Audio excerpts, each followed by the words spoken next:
శ్రీ గణేశాయ నమః. శ్రీ సరస్వతీయై నమః. శ్రీ గురుభ్యో నమః.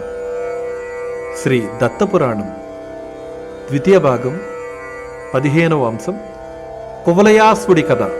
పూర్వకాలంలో శత్రుజిత్తు అనే రాజు ఉండేవాడు. మహావీరుడు. అనేక యజ్ఞాలు చేసి ఇంద్రుణ్ణి కూడా సంతృప్తపరిచాడు. ఆ పుణ్యఫలం వల్ల అతడికి ఒక పుత్రుడు జన్మించాడు. ఆ పుత్రుడికి ఋతుధ్వజుడు అని పేరు పెట్టుకున్నాడు. తండ్రికి తగిన పుత్రుడు. బుద్ధిలో బృహస్పతికి సమానుడు. విక్రమ లావణ్యాలలో ఇంద్ర అశ్వనీ కుమారులతో సమానుడు. తన ఈడు కుమారులతో కలిసిమెలిసి ఆడుకుంటూ ఉండేవాడు. ఒక రోజున నాగలోకం నుండి 2 రాకుమారులు వచ్చారు. వారిద్దరూ అశ్వతరుడు అనే నాగరాజు యొక్క కుమారులు. వారు బ్రాహ్మణ బాలకులులాగా వచ్చి ఋతధ్వజునితో కలిసిమెలిసి ఆడుతూ ఆటపాటల్లో భాగస్వాములయ్యారు. ఋతధ్వజునితో వీరికి గాఢమైన స్నేహం ఏర్పడింది. రోజూ వీరు నాగలోకం నుండి వచ్చి వెళుతూ ఉండేవారు. చివరికి వీరి స్నేహం ఒకరిని వదిలి ఒకరు ఉండలేని పరిస్థితి ఏర్పడింది. అందువలన ఒక్కొక్కసారి వారిని తిరిగి వెళ్ళనివ్వడం లేదు ఋతధ్వజుడు. తనతోనే స్నానపానాదులు ఏర్పరిచి తన దగ్గరే ఉంచుకుంటూ ఉండేవాడు. ఇలా రోజులు గడుస్తూ ఉన్నాయి. అశ్వతరుడు ఒక రోజున తన పుత్రుల్ని పిలిచి, తరచుగా మీరు మన లోకంలో ఉంటున్నట్లుగా కనిపించడం లేదే, కారణం ఏమిటి? ఎక్కడికి వెళ్తున్నారు? ఇటీవల రాత్రి సమయాల్లో కూడా ఇంటికి రావడం లేదు, ఏం చేస్తూ ఉన్నారు అని గద్దించి ప్రశ్నించాడు. నాగకుమారులు తమకు భూలోకంలో ఋతధ్వజునితో కలిగిన స్నేహం గురించి వివరించారు. అప్పుడు ఆ నాగరాజు మానవులతో మనకు స్నేహం ఏమిటని ప్రశ్నించాడు. అప్పుడు ఆ నాగకుమారులు ఆ రాజకుమారుడి యొక్క గుణగణాలను, ఆత్మీయతలను ఏకరువు పెట్టారు. మా కోసం ప్రాణాలు సైతం త్యజిస్తాడు, మేము లేనిదే బ్రతకలేడు, మాకు ఎన్నెన్నో బహుమతులు ఇస్తూ ఉంటాడు, మేము ఏది అంటే అది జరిపిస్తాడు, అతడు వయస్సులో పెద్ద అయినా మాతో కలిసి ఉంటాడు, నిండు యవ్వనంలో ఉన్నాడు, అయినా మాలో ఒకడుగా ప్రాణంలో ప్రాణంలా కలిసిపోయాడు, మాతో ఉన్నప్పుడు సమస్త లోకాల్ని మరిచిపోతాడు, తాను ఆనందిస్తాడు, మమ్మల్ని ఆనందంలో ముంచెత్తుతాడు. తండ్రి మానవుడు కదా అని శంకించవలసిన పని లేదు. అతడితో మైత్రికి మేము ఎంతగానో గర్వపడుతూ ఉన్నాము. పుత్రులిద్దరూ ఏకకంఠంతో చెప్పేసరికి అశ్వతరుడు మరింక ప్రశ్నించలేదు. నాయనలారా, సత్సాంగత్యము సకల శ్రేయోదాయకం, మీ స్నేహాన్ని కొనసాగించండి. అతడికి ప్రత్యోపకారంగా ఏమైనా బహుమతులు మీరు కూడా ఇవ్వండి అని ప్రోత్సహించాడు. తండ్రి, ఋతధ్వజుడికి మనం ఇవ్వగలిగిన బహుమతులు ఏమీ లేవు. అన్నింటా అతడు మనకన్నా సంపన్నుడు. కాకపోతే అతనికి తీరని దిగులు మాత్రం ఉంది. దాన్ని మరిచిపోవడానికే అతను మాతో ఆటపాటలతో మునిగిపోతూ ఉంటాడు. ఆ దిగులు తీర్చగలిగితే అదే నిజమైన ప్రత్యుపకారం. నాయన్లారా, మీ మిత్రుడి దిగులు ఒకటి, మీ దిగులు ఒకటినా? తప్పక తీరుద్దాం.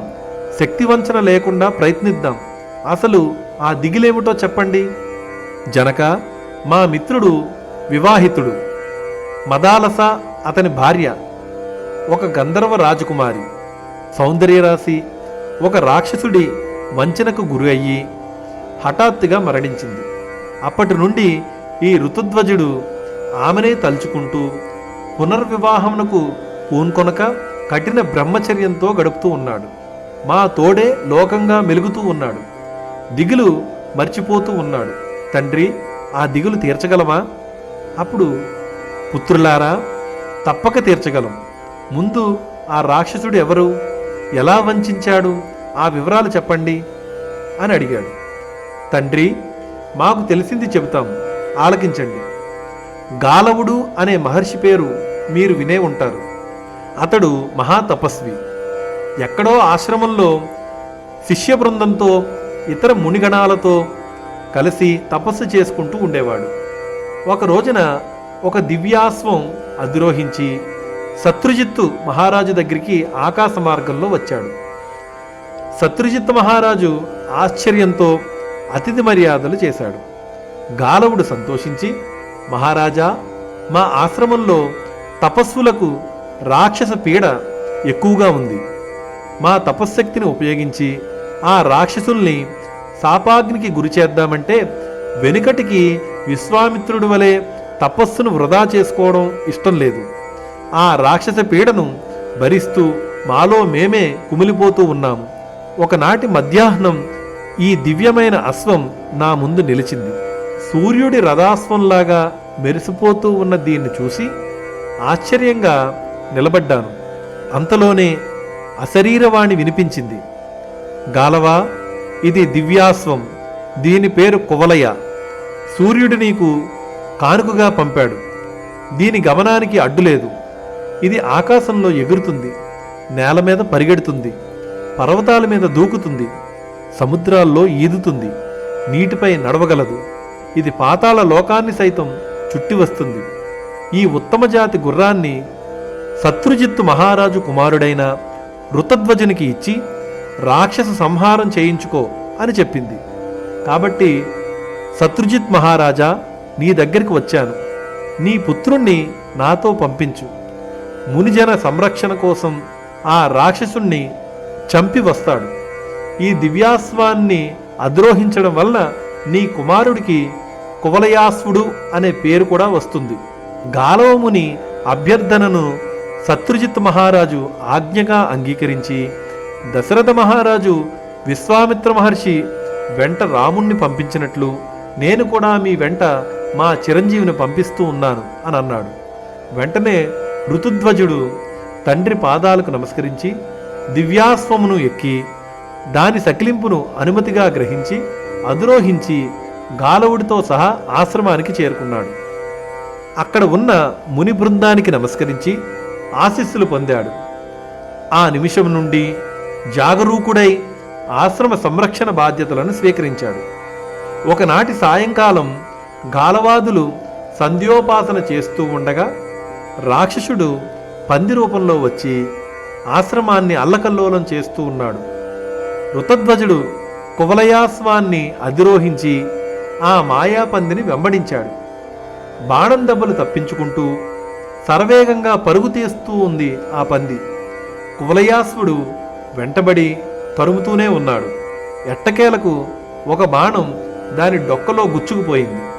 అయినా అది లెక్క చేయకుండా పరిగెడుతూ చివరకు అది పాతాళానికి చేరింది.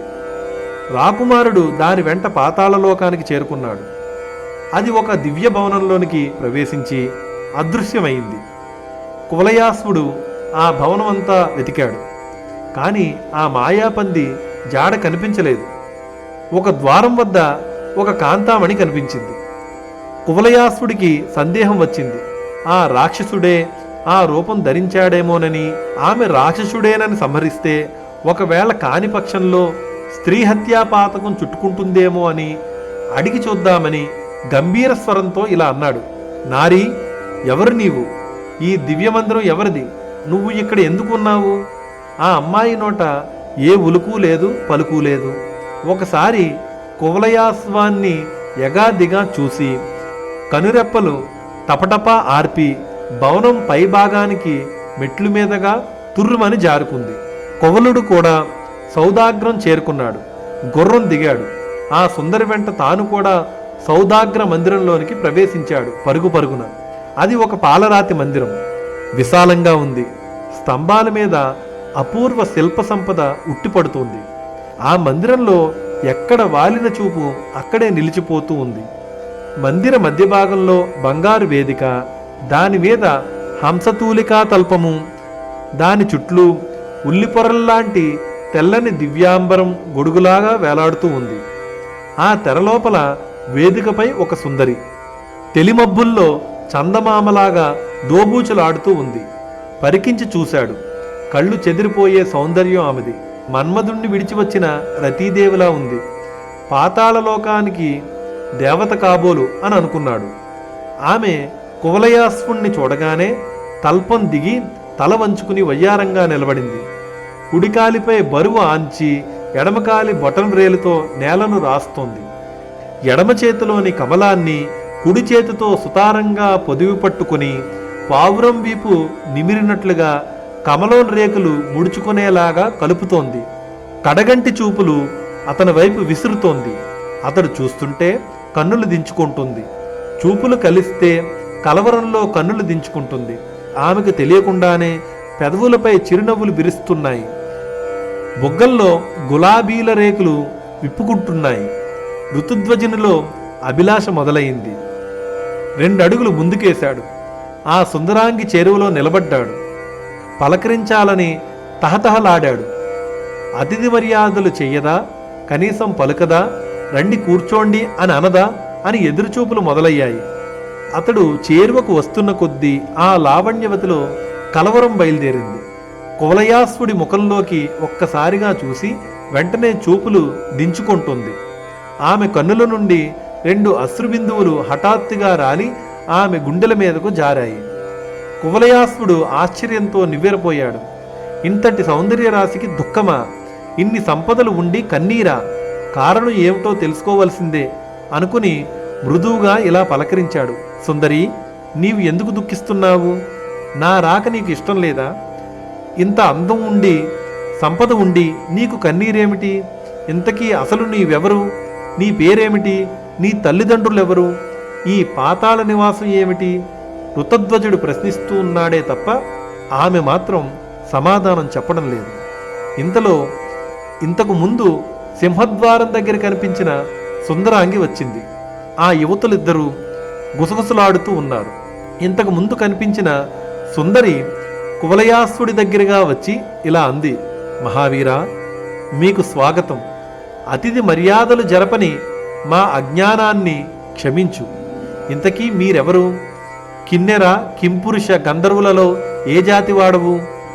మమ్మల్ని ఈ నరకయాతన నుండి తప్పించడానికి వచ్చిన దేవతవా? ఎవరు మీరు? తెలియజెప్పి మా సందేహ సంకటాలను తొలగించండి. అప్పుడు మాత్రమే నేను గాని మా రాకుమారి గాని నీతో ధైర్యంగా మాట్లాడగలుగుతాం. ఈ ప్రశ్నలకు కువలయాసుడు బదులు ఇలా చెప్పాడు. సుందరి, సింహద్వారంలో కనిపించి నా ప్రశ్నలకు జవాబు చెప్పకుండా ఇక్కడికి పరుగున వచ్చావు. మీకు వచ్చిన ఆపదేమిటి? మీరిద్దరూ అసలు ఎవరు? భయపడకండి. నేను రాక్షసుణ్ణి కాదు, దేవతను కాను, సామాన్య మానవుడిని, రాజకుమారుడిని, శత్రుజిత్తుపాలుడి కుమారుడిని. మీ విషయాలు తెలియచేయండి, చేతనైనంత సహాయం చేస్తాను. మళ్ళీ ఆ సుందరాంగిలిద్దరూ చెవులు కొరుక్కున్నారు. పరిచారకలాగా కనిపిస్తూ ఉన్న సుందరి యువతలికి వచ్చి ఇలా అంది. రాకుమారా, విశ్వాసువు అనే పేరు వినే ఉంటావు. గంధర్వరాజు, వారి గారాల కూతురి ఆమె. పేరు మదాలస. నేను ఈమె ఇష్టసఖిని. నన్ను కుండల అంటారు. ఇది పాతాళలోకం. ఇది ఒక రాక్షసుడి యొక్క భవనం. వాడి పేరు పాతాళకేతువు. వీడి తండ్రి పేరు చంద్రకేతువు. వాడు రాక్షసుడే. గంధర్వలోకంలో ఉద్యానవనంలో హాయిగా విహరిస్తూ ఉన్న ఈ మదాలసను నన్ను పాతాళకేతువు తన తమో విద్యను ప్రయోగించి అపహరించి తెచ్చి ఇక్కడ బంధించాడు. మదాలస తనను వివాహం చేసుకోవాలట. ఎంతగానో ఒత్తిడి చేస్తూ ఉన్నాడు. అన్ని ఉపాయాలు పన్నుతూ ఉన్నాడు. ఈమె తిరస్కరిస్తూ ఉంది. అయినా ఆ మూర్ఖుడు పట్టు వదలడం లేదు. రేపు త్రయోదశి నాడు బలవంతంగానైనా పెళ్లి చేసుకుని తీరుతానని నిన్ననే బెదిరించి వెళ్ళాడు. మదాలస భయపడి ప్రాణత్యాగానికి సిద్ధమైంది. ఇంతలో కామధేనువు ప్రత్యక్షమై ఆమెను వారించింది. మదాలస, తొందరపడకు. ఈ రాక్షసుడు నిన్ను వివాహం చేసుకోలేడు. ఈరోజే వీడికి మరణం నిశ్చయం అయింది. కాసేపట్లో వీడు భూలోకానికి వెళ్తాడు. అక్కడ ఒక ముని ఆశ్రమంలో అలజడిని సృష్టిస్తాడు. అప్పుడు ఒక రాజకుమారుడు వీణ్ణి బాణంతో కొడతాడు. ఆ మహావీరుడే నిన్ను వివాహం చేసుకుంటాడు. ఎక్కడి పాతాళం, ఎక్కడి భూలోకం అని ఆశ్చర్యపడకు. రేపటికి అంతా నీకే తెలుస్తుంది. ఇలా కామధేనువు ధైర్యం చెబితే మా రాకుమారి ఆత్మహత్యా ప్రయత్నం నుండి విరమించుకుంది. సింహద్వారం దగ్గర నీ ప్రశ్నలకు నేను బదులు పలకలేదు, క్షమించు. నురుగులు కక్కుతూ పంది రూపంలో పారిపోయి వస్తున్న పాతాళకేతువును చూశాను. వాడి డొక్కలో నాటుకున్న బాణం చూశాను. కామధేనువు నిన్న చెప్పిన మాటలు ఈరోజే నిజమైపోతాయన్న సంబరంలో ఈ శుభవార్తను మదాలసకు చెప్పాలనే ఉత్కంఠతో మెట్ల వెంట సౌదాగ్రం మీదకు పరుగులు తీశాను. నిన్ను నీ ప్రశ్నలను పట్టించుకోలేదు. అవును, నేను మెట్లు ఎక్కి వచ్చేలోగానే నువ్వు సౌదాగ్రం చేరుకున్నావే. అంత వేగంగా ప్రయాణించే శక్తి నీకు ఎలా వచ్చింది? మానవ మాతృణ్ణి అని అంటున్నావు, ఇది ఎలా సాధ్యం? ఆకాశయానం, వాయువేగం, ఈ సౌందర్యం, ఈ రూపసౌష్ఠవం ఇవన్నీ అతి మానుషమైన విషయాలే. దయచేసి నిజం చెప్పు. ఆ పందిని నువ్వే తరుముకుంటూ వచ్చావా, లేకపోతే కాకతాళీయంగా జరిగిందా? కుండల, నీ సందేహం సమంజసమే. గాలవ మహర్షి ఆశ్రమంలో అలజడి సృష్టించిన పందిని నేనే తరుముకుంటూ వచ్చాను. నా బాణం దెబ్బ తగిలిన వాడు ప్రాణాలతో పారిపోయి వచ్చాడు. గాలవ మహర్షికి సూర్యదేవుడు బహుకరించిన దివ్యాస్వాన్ని అధిరోహించడం వలన నాకు ఈ వాయువేగ మనోవేగాలు సాధ్యపడ్డాయి. దీన్ని అధిరోహిస్తే పాతాళానికేమిటి, ఊర్ధ్వలోకానికేమిటి, ఎక్కడికైనా క్షణంలో చేరుకోవచ్చు. బహుశా నీకు నీ రాకుమారికి ఈ సందేహాలన్నీ తీరిపోయాయని అనుకుంటాను. నేను మానవ మాతృణ్ణే, ముమ్మాటికి రాకుమారుణ్ణి. మా తండ్రి పేరు శత్రుజిత్ మహారాజు. నన్ను ఋతధ్వజుడు అంటారు. ఈ గుర్రం పేరు కువలయాస్వం.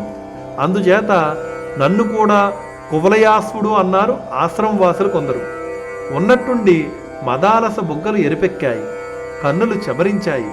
కన్నుల్లో చూపుల్లో ఒక బెదురు తొంగి చూసింది. ప్రథమ సందర్శనంలో అంకురించిన అభిలాష ఇప్పుడు పల్లవించింది. అతడి ఎదుట నిలబడలేకపోతుంది, అలాగని వెళ్ళిపోలేకనూ పోతుంది. ఈ అవస్థను గుర్తించిన కుండల రాకుమారుడి వైపు చూసి సాభిప్రాయంగా నవ్వింది. రాకుమారా, కామధేనువు చెప్పిన మానవ మహావీరుడువు నువ్వే. నీ చేతిలో పాతాళకేతువు సంహరించబడ్డాడు. మా మదాలస తపస్సులు ఫలించాయి. మేము గంధర్వులం. అమంత్రకమైన గాంధర్వ వివాహం మాకు పరిపాటి. ఈ దివ్యాస్వం మీద అధిరోహింపజేసి మదాలసను మీ రాజ్యానికి తీసుకుని వెళ్ళు. కావలసి వస్తే అక్కడ మీ పద్ధతిలో వివాహం జరిపించుకో. కుండల, నీవంటున్న ప్రతి మాట నాకు సమ్మతమే. నా మనస్సులో మెదులుతున్న ఊహలనే నువ్వు పలుకుతూ ఉన్నావు. కానీ నాదొక చిన్న అభ్యంతరం. మీరు గంధర్వులు, గాంధర్వ వివాహం నీకు శోభిస్తుంది. మేము మానవులం, సమంత్రకంగానే మాకు వివాహం జరపాలి. అదీకాక నేనింకా తండ్రి చాటు బిడ్డను. తల్లిదండ్రుల అనుమతి లేకుండా వివాహం జరుపుకోవడం నాకంతగా నచ్చదు. ప్రస్తుతం గాలవ మహర్షి ఆధీనంలో ఆశ్రమ రక్షకుడిగా ఉన్నాను, కాబట్టి వారి అనుమతి కూడా అవసరం. కువలయాస్వ, మదాలసను వివాహం ఆడటం నీకిష్టమేనన్నావు, అది చాలు. మిగతా అభ్యంతరాలు నేను తీరుస్తాను. కులగురువులు పితృ సమానులని శాస్త్రం చెబుతుంది. నా యోగశక్తితో మీ కులగురువులు తుందిల మహర్షిని ఇక్కడికి రప్పిస్తాను. వారు మీ కులాచారం ప్రకారము సమంత్రకంగా వివాహం జరిపిస్తారు. దీనితో నీ అభ్యంతరాలన్నీ తొలగిపోతాయి. ఋతుధ్వజుడు అంగీకరించాడు. కుండల తన యోగమాయా శక్తితో తుందిల మహర్షిని ఆహ్వానించింది. వారు వివాహానికి అవసరమైన వస్తు సామాగ్రితో సహా విచ్చేశారు. సమంత్రకంగా మదాలస ఋతుధ్వజులకు అగ్నిసాక్షిగా వివాహం జరిపించారు. దక్షిణ తాంబూలాదులు స్వీకరించి తన ఆశ్రమానికి వెళ్ళిపోయారు. కుండల కూడా నవదంపతులను దీవించి తన గంధర్వలోకానికి తాను వెళ్ళిపోయింది. పంది రూపంలో పారిపోయొచ్చిన పాతాళకేతువు తన సోదరుడైన తాళకేతువుతో మంత్రాలు జరిపి రాక్షస మహాసైన్యాన్ని సమకూర్చుకుని తాను మదాలసను బంధించి ఉంచిన సౌధం దగ్గరికి వచ్చాడు. తనను వెన్నంటి తరుముకుంటూ వచ్చిన కువలయాస్పుడు అక్కడే కదా ఆగిపోయాడు. ఒంటరిగా దొరుకుతాడు. సైన్యంతో చుట్టుముట్టి మట్టు పెడదామని ఆశించి వచ్చాడు. మదాలసను తన దివ్యాస్వం మీద ఎక్కించుకుని భూలోకానికి బయలుదేరబోతున్నాడు కువలయాస్వుడు. సరిగ్గా అదే సమయానికి పాతాళకేతువు సైన్యంతో వచ్చిపడ్డాడు. జాగ్రత్తగా కూర్చోమని మదాలసను హెచ్చరించి కువలయాస్వుడు ధనుష్టాంకారం చేశాడు. ఆ దివ్యాస్వం మీద అనూహ్యమైన వేగంతో అనూహ్యమైన దారుల్లో మెరుపు తీగలా తిరుగుతూ మొత్తం దైత్య మహాసైన్యాన్ని అవలేలగా సంహరించాడు. పాతాళకేతువును ఖండించి విజయశంఖం పూరించాడు. తాళకేతువు మాత్రం కొంతమంది అనుచరులతో పలాయనం చిత్తగించాడు. మదాలసా సహితుడై కువలయాశ్వుడు భూలోకానికి వచ్చి గాలవ మహర్షికి నమస్కరించి పాతాళకేతు వదను వివరించి ఆశీస్సులు అందుకుని తన రాజధానికి వెళ్ళిపోయాడు. కువలయాశ్వానికి తగిన విడిది ఏర్పాటు చేయించాడు. తల్లిదండ్రులకు ఆ నవదంపతులు పాదాభివందనం చేసి దీవెనలు అందుకుని అంతఃపురంలో ప్రవేశించారు.